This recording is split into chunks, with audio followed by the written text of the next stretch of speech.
Wind considerations. If you're outside or you anticipate that it's going to be windy, please make sure that you bring the awning in, all the way in or most of the way in. These days in the fall, you're not getting much protection from the sun anyways because the sun is so high or so low in the sky. But if it's going to be windy, please bring in the awning. Park into the wind, put the nose of the RV into the wind if preferable. If you have to put the stern or the back of the RV into the wind, that is the second best position, and the other ones side onto the wind are not nearly as desirable if you have a choice. If it's going to be really windy, they're forecasting 25 miles per hour or more, you might consider bringing in the slide and sleeping on the sofa because you're not going to get much sleep.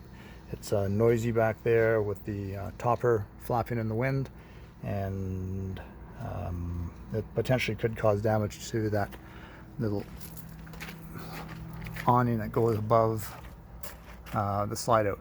So if it's going to be your side onto the wind and it's going to be gusting 25 miles an hour or more, I would consider bringing in the slide and sleeping on the couch.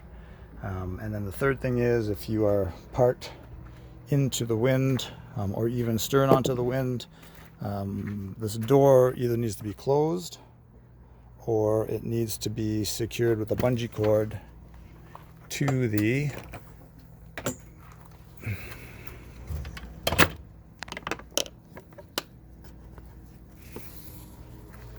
door.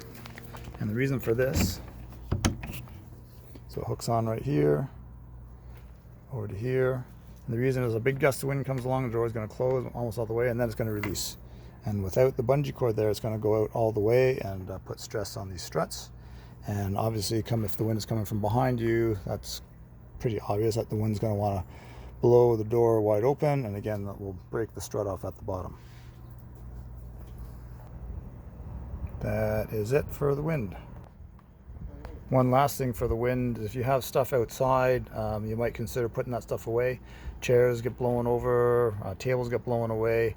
We were camping there a week ago and there was an outhouse that actually got blown over, and a lot of our stuff got blown away. We did retrieve most of it, but it can get pretty windy, so keep the wind in mind when you're camping.